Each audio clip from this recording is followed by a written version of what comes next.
Hello and welcome to today's fertility session.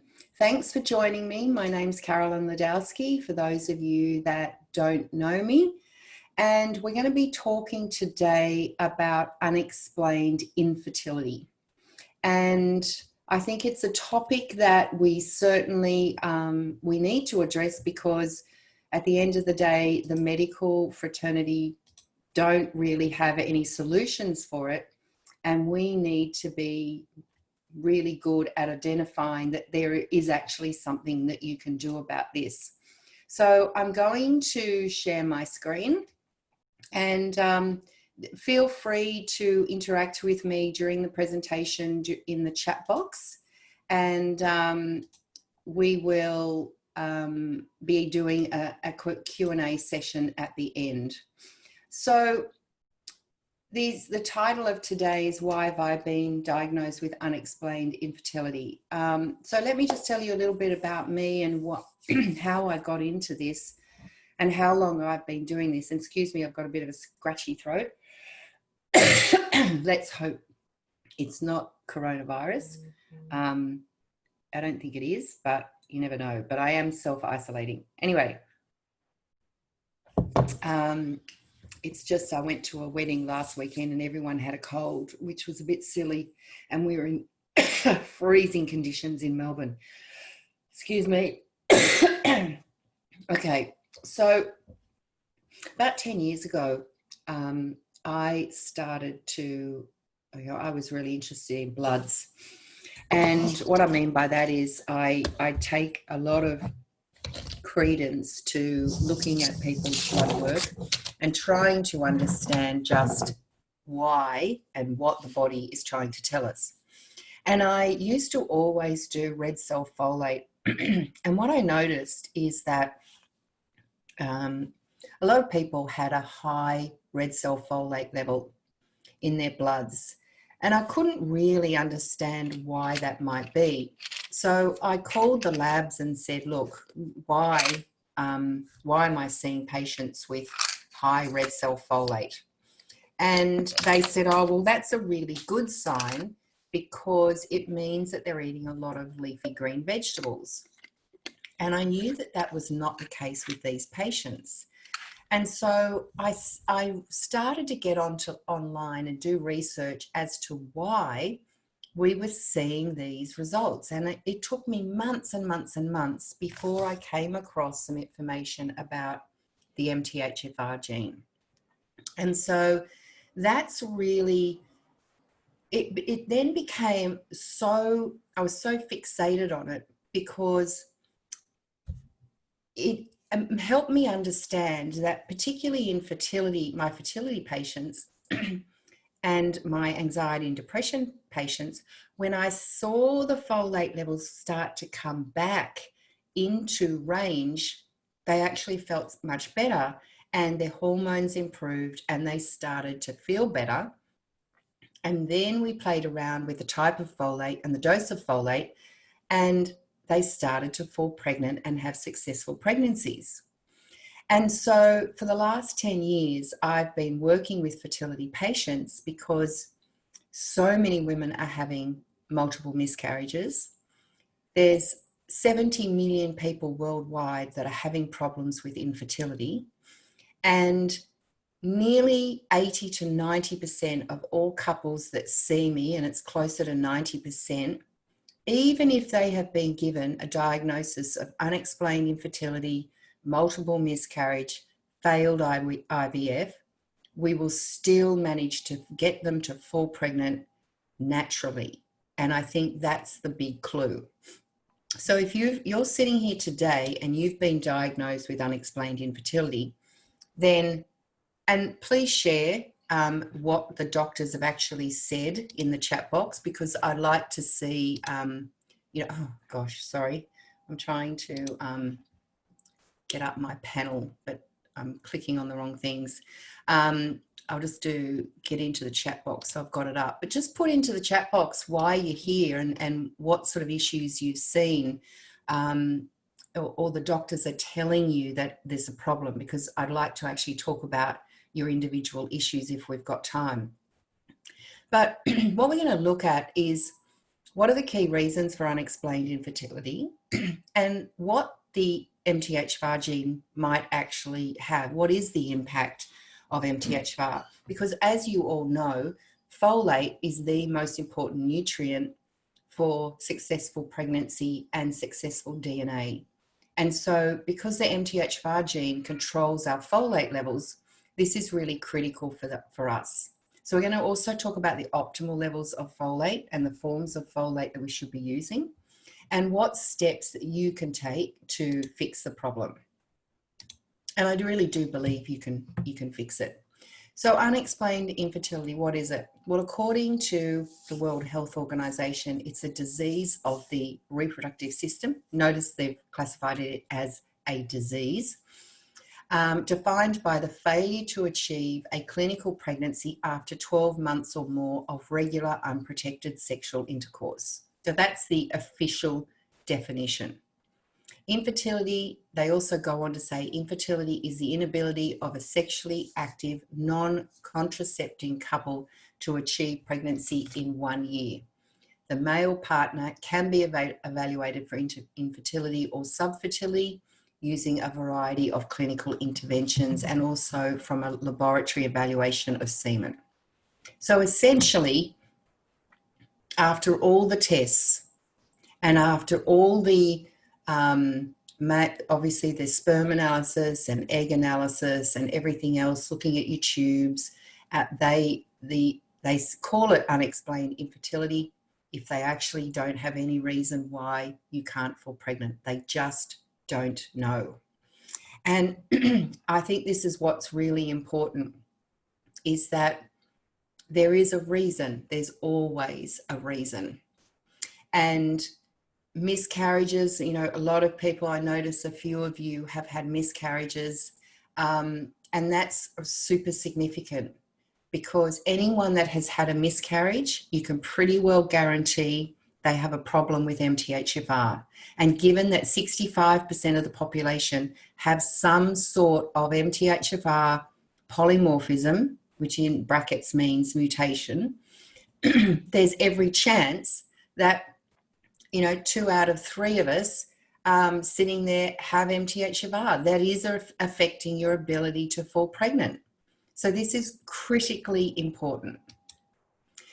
Now, when we look at some of the research, and this is a UK report that showed 50,000 couples in the UK and 1 million couples worldwide undergo fertility treatments every year. Upwards of 1/3 of them are told that they have unexplained or idiopathic infertility, which means no real reason, meaning doctors cannot seem to find anything wrong with either the male or female after analysis of the sperm, fallopian tubes, or the uterus. They go on to, and if you look at this particular study, Professor Sheena Lewis from the School of Medicine, Dentistry and Biomedical Sciences at Queen's in London found that 80% of couples who were diagnosed with unexplained or idiopathic infertility have a known cause called high sperm DNA damage. So again, most of the focus is always on the female. But one of the takeouts of today's presentation that I want you to understand is that your partner has as much to do with this as you. And even if your partner has MTHFR and you don't, you can still have problems with fertility, and you can certainly still have miscarriages and multiple miscarriages. So absolutely, we need to be looking at both partners. Ovulatory defects are present in 40% of infertile women and approximately 15% of couples, and they believe that the sperm affects about 30% of couples. So we do have to look at both. We can't just, and how many, I don't know whether you're from the US, the UK, or where you are from around the world, but certainly here in Australia, a lot of men think it has nothing to do with them. And the amount of, I'd love $1 for every time someone says, my partner can come because it's got nothing to do with me. But we have to remember that DNA comes from both mum and dad. So As I said, we're definitely going to try and cover off all your questions and give you information that I hope you haven't had anywhere else, because this will start to put the pieces of the puzzle together for you. And given we are in the midst of this horrible, what we're seeing around the world with coronavirus, I'm actually going to try and give you special access to this course for the lowest amount I could possibly do to help you along your fertility journey, because we were just people were buying the course up until now for the full amount, but we've decided to do a special monthly rate because I appreciate the fact that many of you do want help and want it now. And let's face it, you know, some professors are saying we could be in this situation for 6 months to a year. And if you want to fall pregnant now, then why should you wait? And I think this is actually the best facility for you to now fall pregnant, because you've got online support. You do the course online, you speak to me through Facebook pages online, because you can't go out. And it's pretty worrying times, but why should you put your fertility on hold because of it? So I'm excited to be able to offer you that today. But I do like to give you some case histories to put this into perspective. And this is Jenny, who was 36 years of age. So, you know, she was considered to be old in the IVF world. She'd had multiple miscarriages, and usually her miscarriages were before 12 weeks. Mostly via IVF, and she was certainly on multiple herbal formulas. She was, you know, by all intensive purposes, she was doing the right thing. She was seeing naturopaths, she was having all these different nutrients, but they clearly weren't working because she kept having a miscarriage.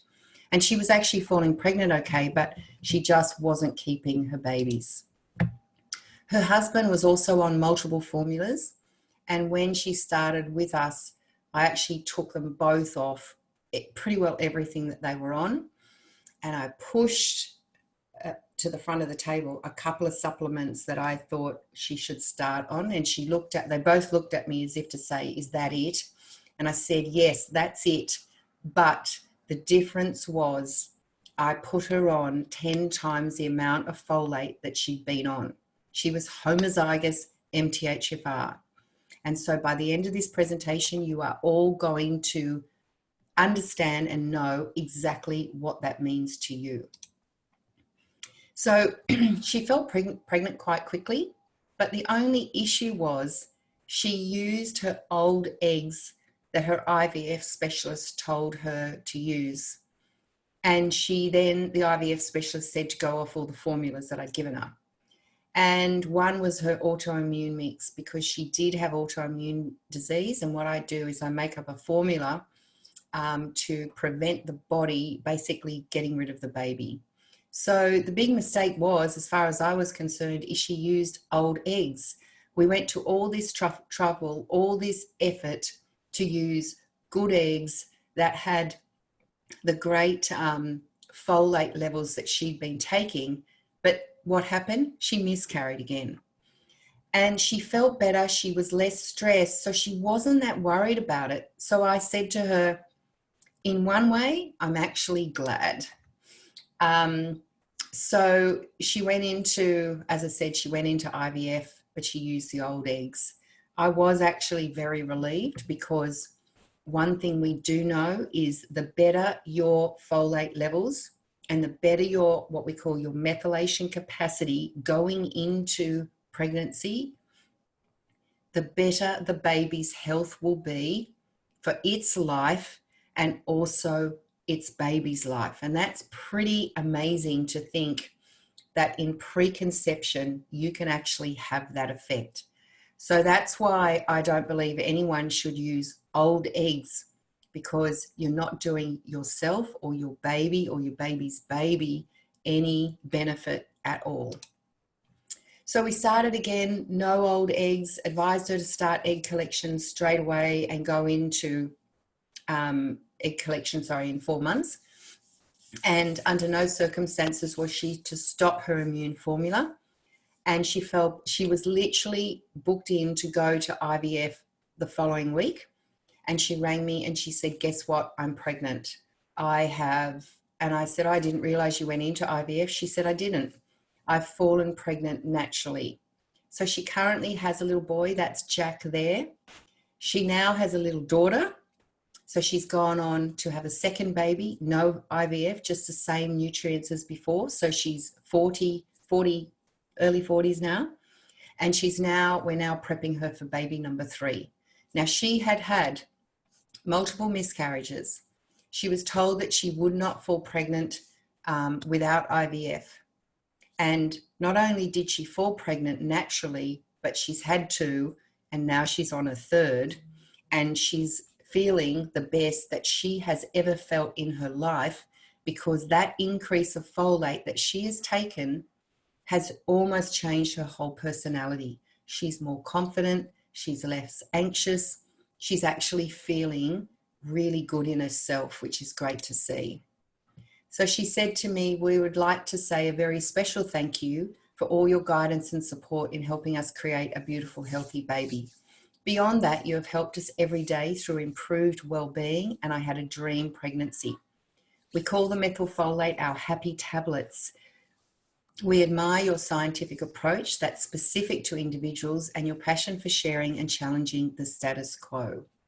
And what she means by the status quo is, if someone turns around and says, I have unexplained infertility and I won't fall pregnant, or I have no chance of falling pregnant through IVF, I don't believe it, because she is typical of the patients that I see, and you absolutely can fall pregnant. And for any of you, JT has posted up there that she's had 3 miscarriages over previous months, 9 months, and she's homozygous. So JT, under no circumstances should you try and fall pregnant again until we've sorted this out, because then you will not have another miscarriage, because in all likelihood, your miscarriages are due to your low folate. And that is something that we can improve and increase very easily.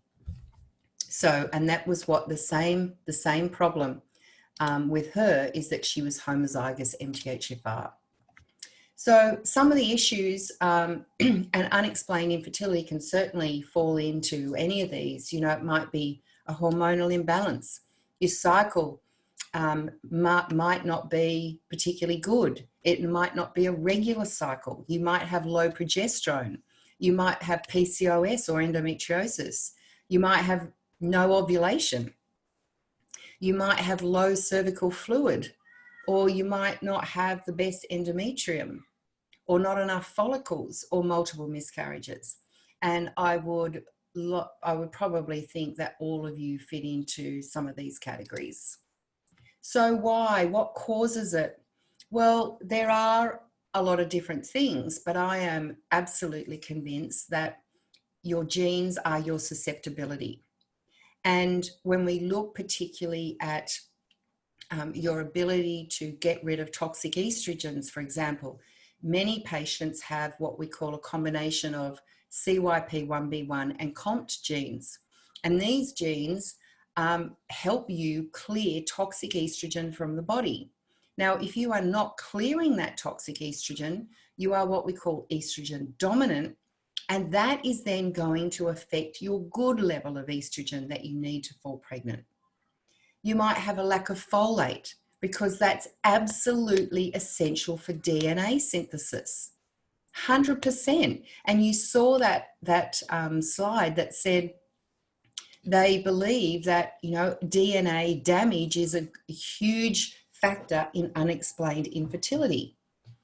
The lack of preparation time. So like JT has said, you know, she's had 3 miscarriages over 9 months, but there's no way that she should fall pregnant unless she's had her preconception time, and we fix the good folate, and we fix the issues with her and her partner, and we know exactly what's going on.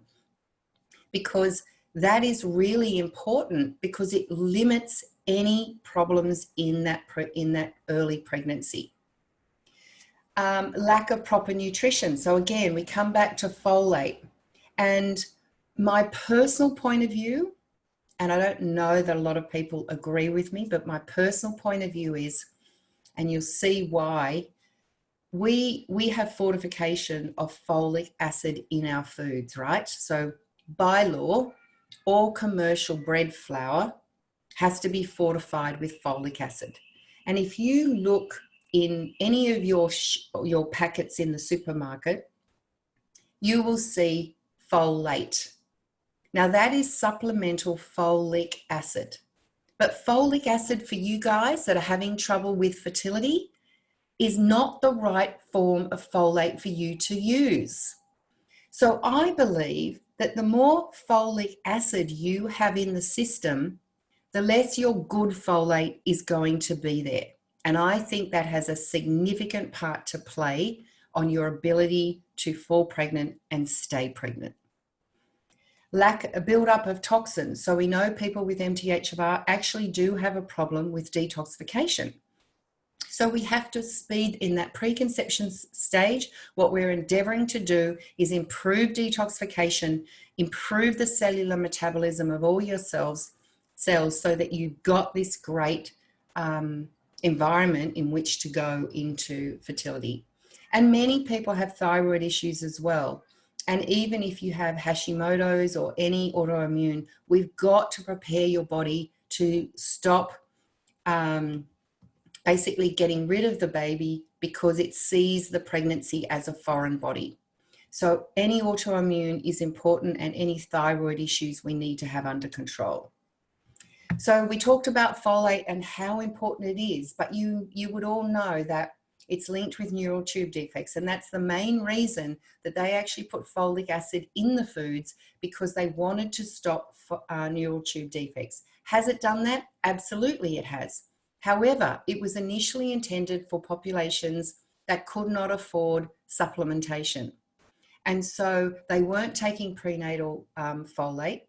And so this enzyme that really shunts your folate down the folate pathway, it can only cope with about 200 to 300 micrograms of folic acid before it shuts your folate pathway down.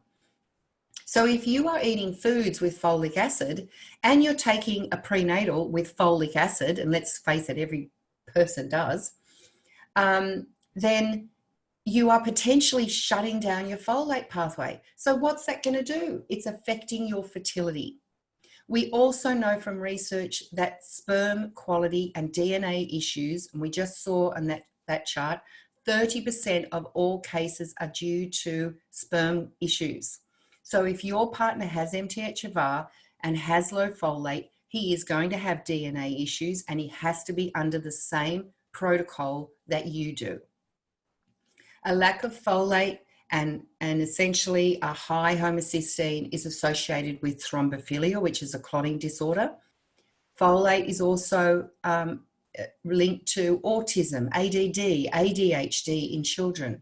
Allergies. Why? Because folate makes this great methyl group that actually helps you break down histamine, which is what causes allergies. So again, another really important reason why you go into preconception having good amounts of folate, your baby is less likely to have allergies and low birth weight. So there's some really good research around what the lack of folate does. So if we know that folate is so critically important, and we know that the MTHFR gene controls folate, you can actually see why we've got to address this. It's so important that we do. So how many of you know anything about MTHFR? Just give me a little of an indication in the chat box. Do you know anything at all?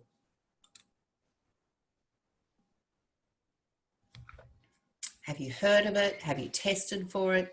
Obviously JT has, she's just found out she's homozygous. So let me know, have any of you, where are you putting it? Into the chat box? I saw something go into anyone putting it in the Q&A? No, put it into the chat box so I can see how many of you actually have MTHFR. Okay, so Jane's saying that She hasn't tested, but she's definitely going to. Sue is saying that she has been tested and she is she's heterozygous. JT, I've learnt what I know from reading your website and watching videos. Awesome. That's great. And Mary is heterozygous. Esther is heterozygous. Okay, so a lot of you do know that you already, okay, so that's great to know. All right, so let's talk about MTHFR and what that means to you, because it is highly relevant. So MTHFR stands for methylene tetrahydrofolate reductase. And really, it's just a fancy word for an enzyme that converts the folate you eat into an active folate. And that active folate is called 5-methyl tetrahydrofolate. So it is the last step. So let's have a look at this process. So here's your folate pathway. And as we say, dietary folate, so let's say you're eating your leafy greens, they come in here as dihydrofolate, they get converted to tetrahydrofolate, and then all the way down here is your 5-methyl tetrahydrofolate, your active. And your MTHFR gene sits right here. So you can see why it's so important, because here's your folate pathway. You've got to get it all the way down here, but you're relying on this gene to convert it. So in the instance of JT, she has a 70% down regulation. So only 30% of her active folate is getting through the system. If we look at Esther, she's heterozygous. So she's got a 30% down regulation. So she's at least getting a bit more through. But when I said we were talking about folic acid and the fortification of these foods, here is this enzyme, DHFR, dihydrofolate reductase, and it's responsible for converting folic acid to dihydrofolate. Now, if you are getting more than 200 to 300 micrograms, and the guesstimate by scientists is that most of us on a standard Australian, American diet who are having breakfast cereals for breakfast, they might be having sandwiches for lunch and then pasta or something for dinner. They're getting about 1,000. So what's happening? You get this buildup of unmetabolized folic acid, and you're actually slowing down this folate pathway. You don't need it slowed down. JT's got 70% down regulation. What does that mean? If you slow it down and she's got 70% down regulation, Esther's got 30%, what's that saying to us? They're not getting much through. So how on earth can we then possibly create good DNA, RNA, proteins, and lipids? We can't. So this is why this is incredibly important, that we are using A, the right form of folate, B, we are avoiding folic acid, and C, we are taking the right dose. So your active folate then goes on to create what's called a methyl group. And it's literally this, a carbon surrounded by 3 hydrogens. But it has this lovely arm on it.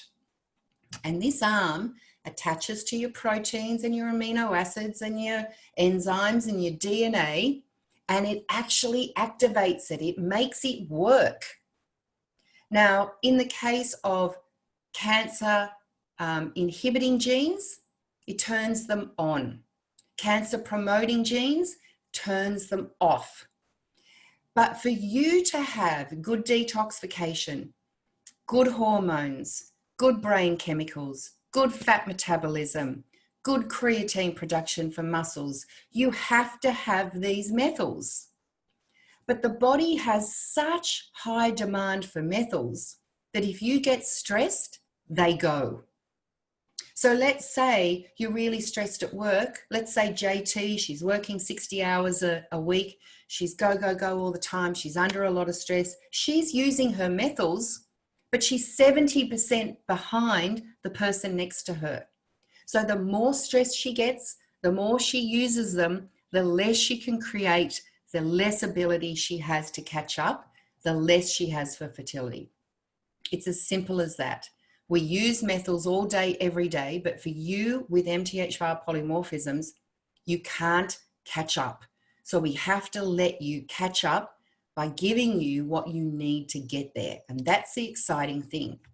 Now, when we don't have enough methyls, these are some of the conditions we see in the research that are associated with this lack of methyls in the system.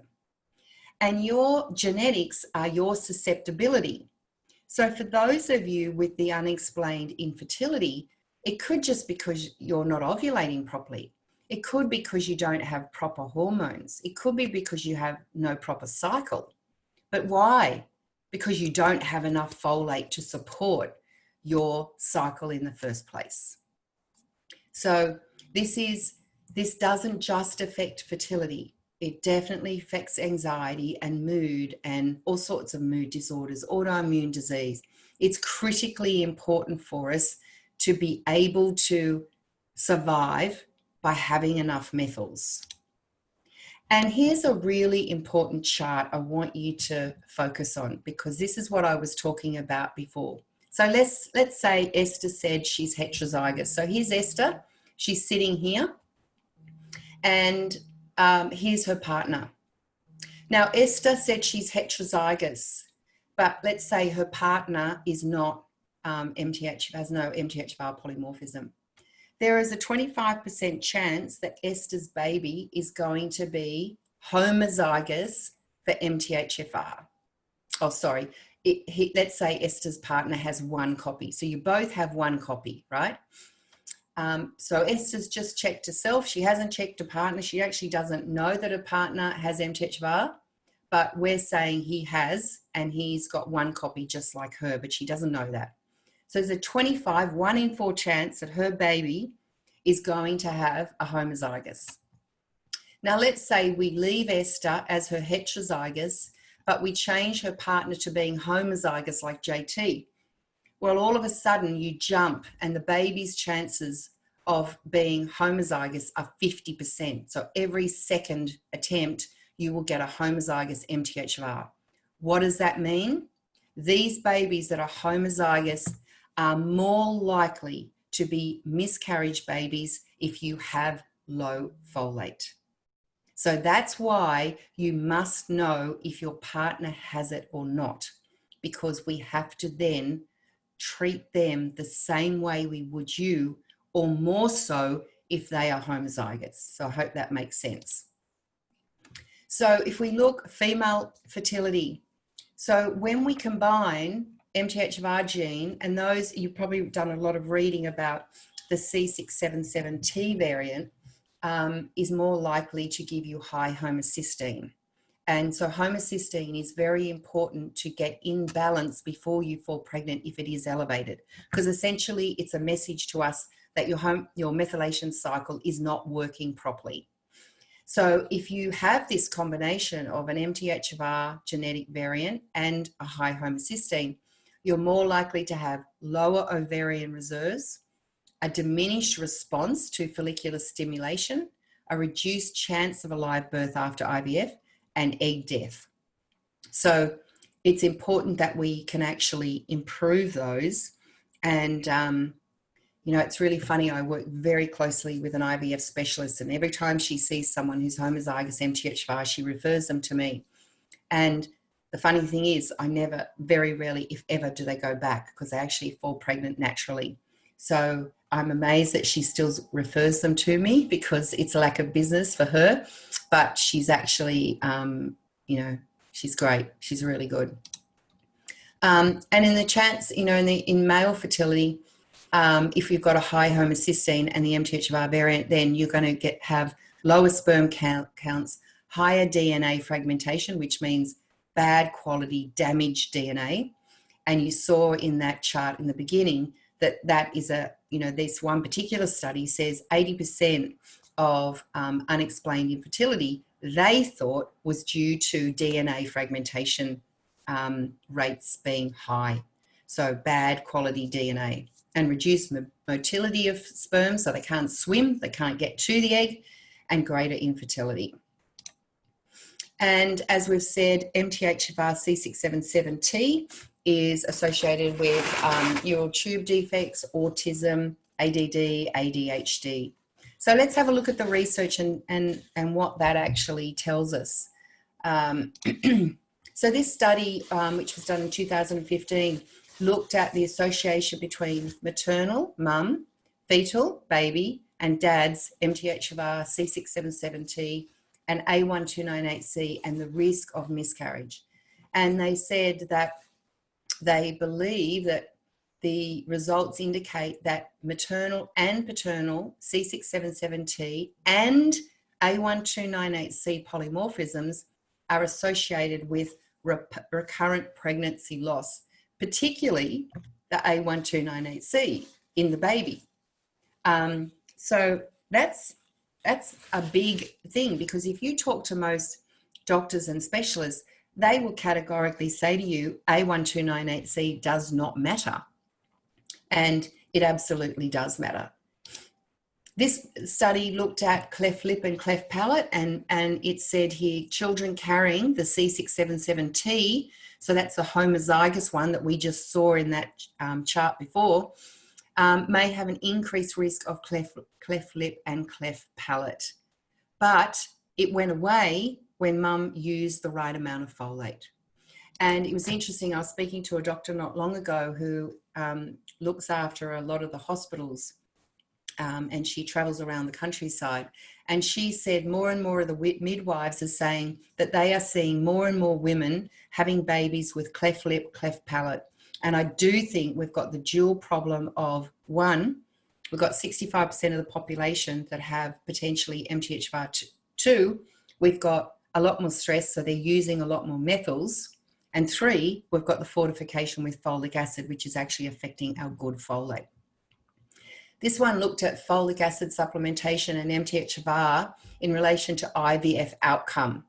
And it said high dose folic acid and MTHFR gene variants seem not to be associated with helping women to achieve pregnancy. Yes. And why is that? Because folic acid is the wrong folate, and the standard protocol. So if JT was to now go to an IVF specialist, the first thing that they would do is put her on 5 milligrams of folic acid. And guess what? It's not really going to work, because again, you're going to be inhibiting the good folate pathway, and I actually think it's completely the wrong strategy anyway. But that's why that didn't work. Evidence of paternal MTHFR in couples with, again, miscarriage, recurrent spontaneous abortion. We noticed a high frequency of MTHFR-T allele associated with the male paternal side. Therefore, the present study indicated the impact of the paternal gene, MTHFR C677T, was important when it came to recurrent pregnancy loss. This study looked at Down syndrome and said this is the first report on MTHFR, both C677T and A1298C, and it revealed that the C677T was associated with a risk of Down syndrome. Why? Because you're getting changes in sequencing of DNA.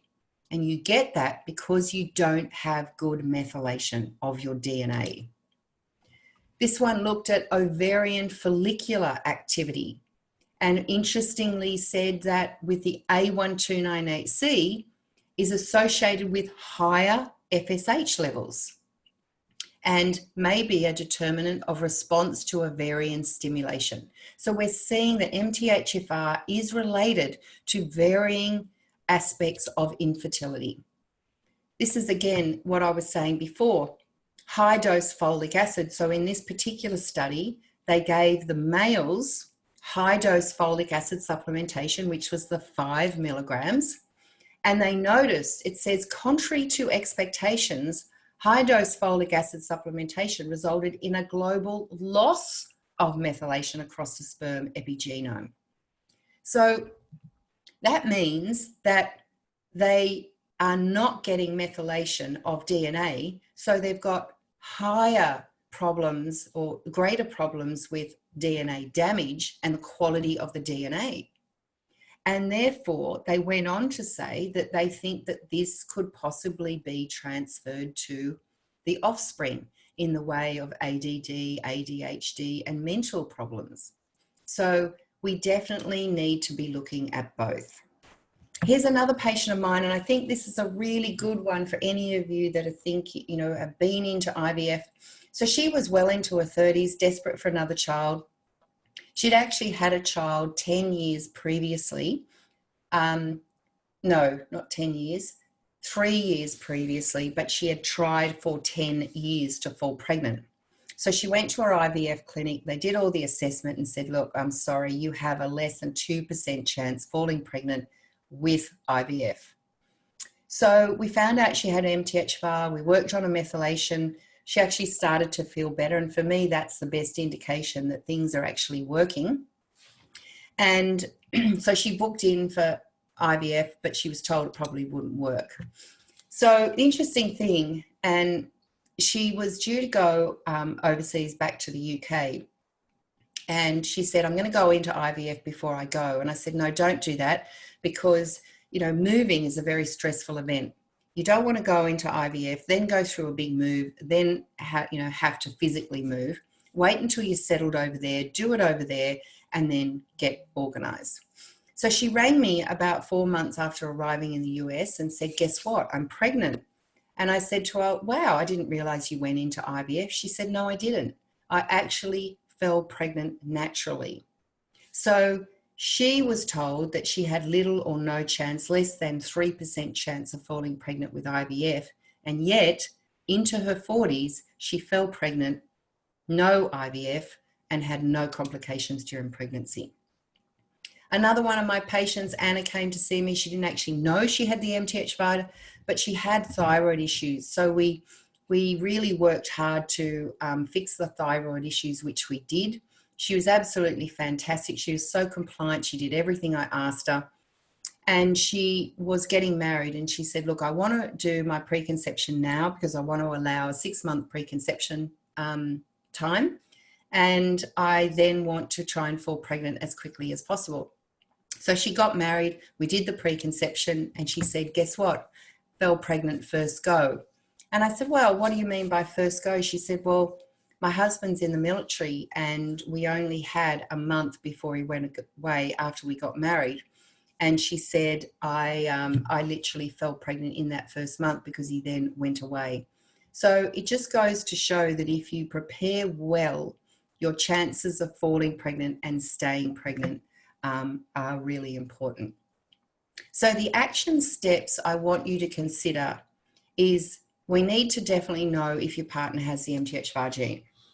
We need to know, or you need to know, the folate, the right form of folate that's right for you and the right dose.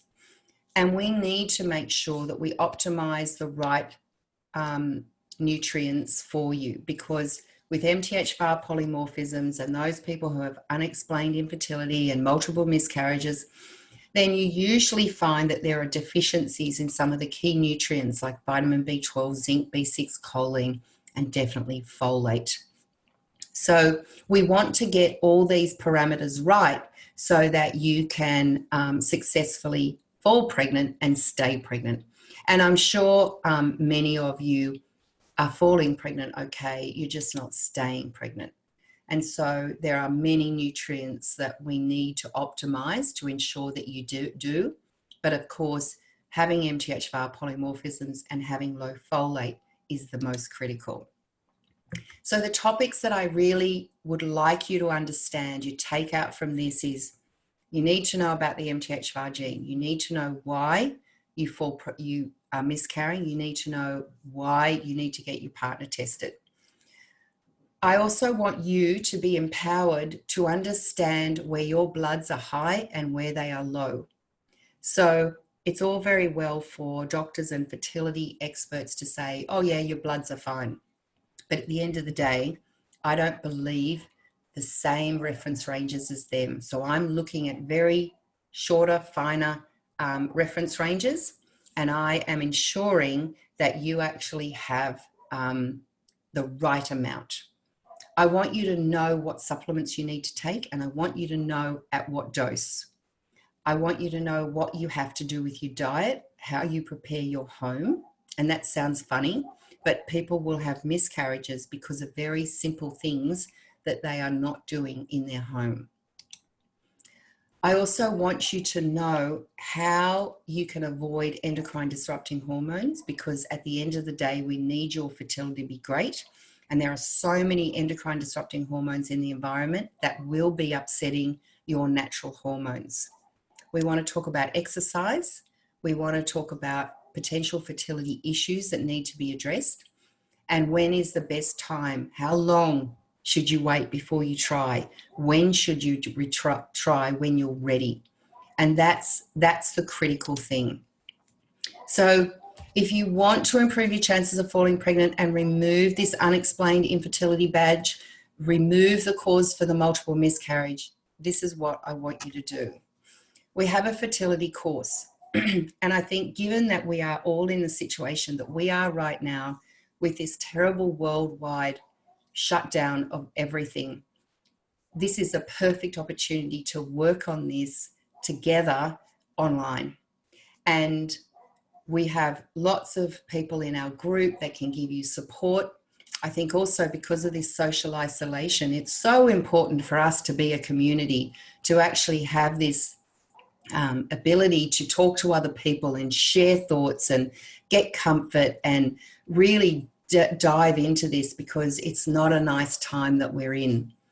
And I want you to be able to, you have to know where you fall short and why you're falling short. So when I say to you, check your zinc, you will get charts of all the bloods. I'll tell you exactly what bloods you need to do.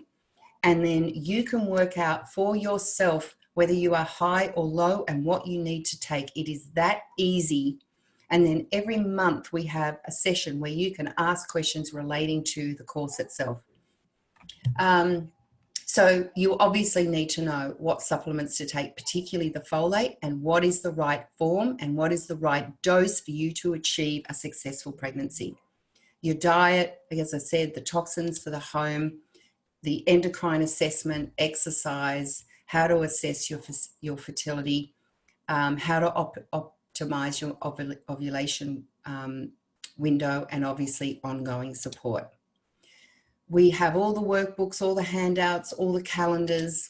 These are just a minute look at what we actually supply you with, so that you actually have everything and you really gain an understanding of how you do this. And one of the best feedbacks I get from the course is that people say it hasn't actually just helped me with my fertility, but it's changed my life, because I feel now so confident that I can go forward and I can actually look after my family and myself, and I feel better for it. And that's what, in these times when everything is such gloom and doom, and I did a webinar for patients last night on coronavirus, and the general message is sit at home, wait it out and see if you're all right. Well, I don't think that strategy is great. We need to be preventative, we need to be proactive, we need to know what we need to do, we need to know what we shouldn't be doing. And by doing that, we're empowering ourselves, we're giving ourselves a sense of confidence. And that's what you need to do with fertility. You need the confidence to know that this is fixable and that you can do it. And I'm here to guide you along the way. And I just wish we could shout this from the rooftop. So I would really encourage you to share these webinars with everybody and anybody, because what distresses me so much is that, why does JT have 3 miscarriages before she finally figures out she's got homozygous MTHFR? Shouldn't we be telling people at high school, when you're thinking about fertility, this is what you should be checking for? It just makes me so annoyed that people don't know this. And yet you're here after multiple miscarriages and unexplained infertility and failed IVF, and you don't know why. And this is what we need to change. We also get videos. So every single step of the way, you've got a video that teaches you what you want, how you want it, how you do it and how you go about it. And for some of you, you're not detail freaks, and I get that. So you'll get an email every single week that says, all right, this is what you've got to do. You do it at your own pace. You can do it all straight away in 1 week if you want to, or you can just do it at your own pace at any time. And don't forget, I'm always here for support, and we've got awesome videos for you to watch by leaders all around the world in their field that can actually add really good value to you. So the reason I really want to do the course is that I have such a huge wait list, and I can't see everybody all the time. I need to be able to give you this information and help you along your way without necessarily always having appointments. But I do have an option for appointments if you want it with the course.